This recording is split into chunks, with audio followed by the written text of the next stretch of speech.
Boa noite, está começando pela rede CNT, o Jogo do Poder, um espaço aberto para a discussão política. Nós aqui da CNT acreditamos que o debate, o contraditório, é ponto de partida para o exercício de um dos direitos fundamentais, o de ser informado com absoluta correção e transparência. Esse é o objetivo, esse é o propósito do Jogo do Poder, que tem o prazer de receber hoje dois representantes da bancada estadual da Assembleia Legislativa. Eu falo do deputado Luiz Paulo, do PSDB. Boa noite, deputado. Boa noite. E do deputado Paulo Ramos, do PSOL. Boa noite, deputado. Boa noite, enfim. Enfim, presente. E vamos daqui a pouco discutir mais uma vez a crise por que passa o Rio de Janeiro e o Brasil. Antes, nós vamos às principais notícias da semana, diretamente de Brasília. Olá, eu sou José Marcelo Santos, direto de Brasília, com um resumo das principais notícias da semana.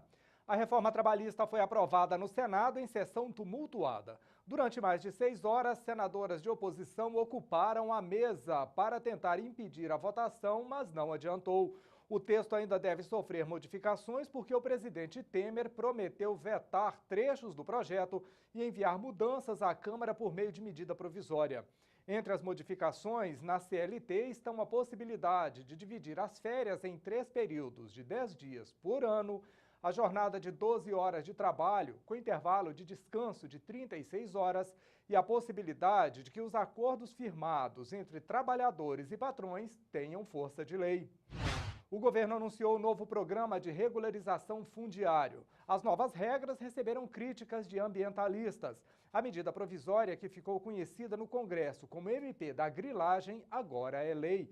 A nova legislação estabelece diferentes regras para a regularização de terras da União, seja no campo ou na cidade, que hoje estão ocupadas de forma irregular, e passa a valer em todo o país. Entre as principais mudanças, uma nova forma de calcular o preço da propriedade rural com base nos valores fixados pela reforma agrária e não mais pela avaliação do mercado.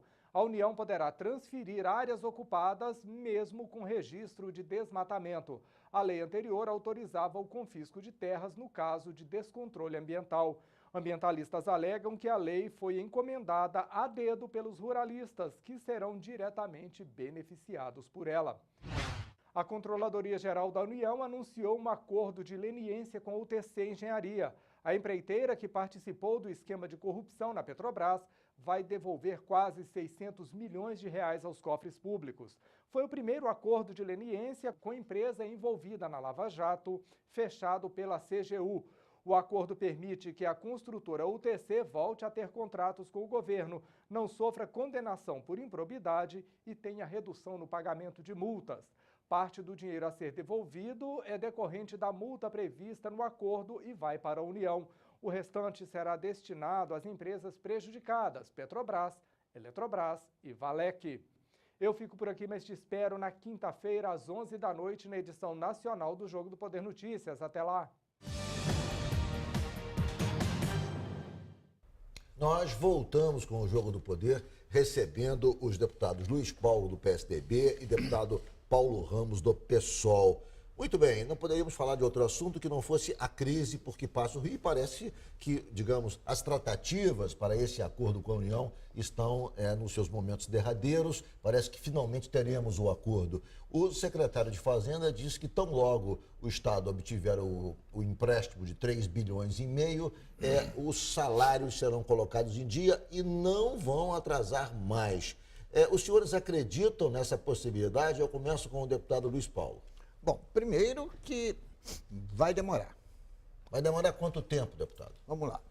O governo federal, o governo Temer, ainda não regulamentou por decreto a lei de recuperação fiscal. Falta esse decreto. Quando esse decreto for publicado, o governo do Estado tem que pedir a adesão ao decreto. Feita a adesão, que o secretário de Fazenda estima que será em 1º de agosto. Ou seja, teremos 15 dias aí para implementar isso. Nós estamos no dia 15 e tal. Para assinar. Sim. Aí vai ter que fazer o pregão para escolher a instituição bancária que vai emprestar os 3 bilhões e meio. Esses 3 bilhões e meio serão, na garantia desse empréstimo, são ações da SEDAI, é isso? Exatamente. Sendo a SEDAI, que valem muitas vezes mais do que 3 bilhões e meio. A SEDAI não meio. pode estar avaliada em 3 bilhões e meio. Esse leilão vai ser precedido de uma audiência pública que será no dia 25 na Secretaria de Fazenda. 25 desse mês. Deste mês. De julho. Então, eu estimo que para este dinheiro entrar no caixa será em torno de 1º de outubro. Para botar sempre um dia de início do mês. Então, a pergunta inicial, você consegue com esses 3 bilhões e meio pagar os atrasados, 13º, as folhas e tal? Aparentemente sim, porque são 2 bilhões e 100 de folha por mês. Então, eu diria para você que até o final do ano é possível que não se tenha mais atraso a contar de 1º de outubro. Mas o ano de 2018 é outra história. O senhor vê também com bastante sombras a possibilidade da volta ao eixo no pagamento dos servidores? O senhor acha que realmente nós estamos fadados a esperar até o final do ano para que isso se normalize? E o senhor também tem dúvidas em relação a 18, deputado Paulo Ramos? Bom, primeiro manifestar a minha solidariedade aos servidores públicos, que estão sendo muito penalizados.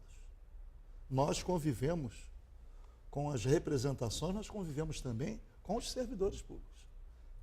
Não sei como pode um governo se apresentar diante da sociedade deixando de pagar em dia e atrasando muito a remuneração de um contingente expressivo de servidores.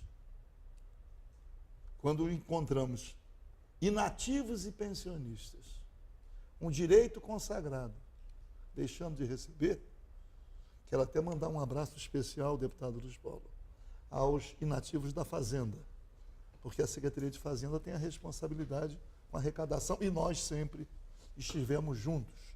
Somos solidários a todos, mas mandar esse abraço porque é uma categoria com a qual nós convivemos durante um tempo muito intimamente. A grande questão é que o governo cria expectativas e não vai realizando. Por exemplo, deputado. Por quê? Porque, a bem da verdade, mesmo em sendo do mesmo partido do presidente da República, do PMDB, o governador Pezão não tem o mínimo prestígio. E nós não verificamos um esforço da bancada do PMDB no Congresso Nacional para prestigiar o governador. Eu soube até, vou dar uma inconfidência de uma pessoa que teve com o governador semana passada, que ele estava indignado com o presidente Temer, falando cobra de largatos, obviamente que não falava publicamente, mas dizendo assim, olha, quem está nos ajudando de fato é o presidente da Câmara, Rodrigo Maia, porque se dependesse do Temer nós já estávamos, enfim, a palavra é impronunciável. Porque nós vamos vendo as contradições. Primeiro, o empréstimo viria ou da Caixa Econômica ou do Banco do Brasil. Agora é uma instituição privada. Quando lemos os pareceres do Departamento Jurídico de ambas as instituições, verificamos que daquela cartola não sairia nenhum coelho. O governo não regulamenta, mas ao mesmo tempo anuncia que o empréstimo vai ser feito com as ações da SEDAI, uma espécie de crime, né? Um crime, a privatização da SEDAI. Outro crime, o valor do empréstimo em relação ao valor das ações.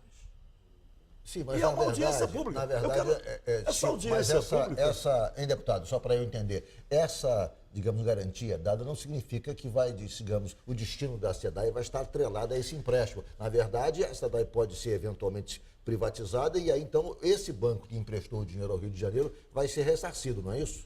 Eu acredito que essa audiência pública, tem razão, vai ser uma farsa.